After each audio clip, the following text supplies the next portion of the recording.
pourtour de la Méditerranée, pays du Nord, pays du Sud, qui se réunissent ici pour essayer de réfléchir en commun à des solutions pour relancer les différentes économies de cette région après la pandémie. Et bien sûr, les recommandations que nous ferons seront portées aux différentes autorités des différents pays, mais aussi à l'Union européenne, qui est un partenaire important du Conseil économique et social européen.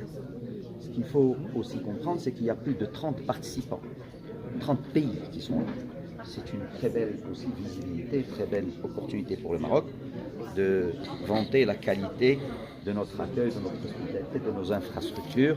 Et ça, c'est important dans cette période, je dirais, après Covid. Autre chose qui me semble vraiment importante, c'est que nous sommes en train de pousser un agenda qui est autour de 3 sujets.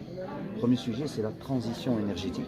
Et vous savez qu'il faut qu'on travaille, nous, Marocains, mais aussi on a des choses à jouer aujourd'hui avec l'Europe, surtout dans après la guerre de l'Ukraine. Nous avons une fenêtre d'opportunité extraordinaire. Il y a la transition numérique, et on sait très bien que nous sommes un peu en retard par rapport aux pays du Nord, donc ils peuvent nous aider. Et on a vu l'importance du digital pendant le Covid, mais aussi en dehors du Covid, on transforme une économie, une société, grâce au digital d'une manière beaucoup plus rapide. Et le dernier sujet, c'est l'intégration des régionales, des chaînes de valeur.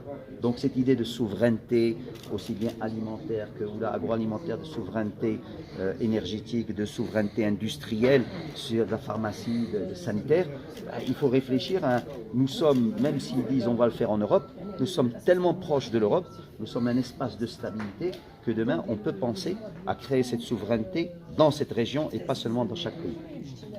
Merci.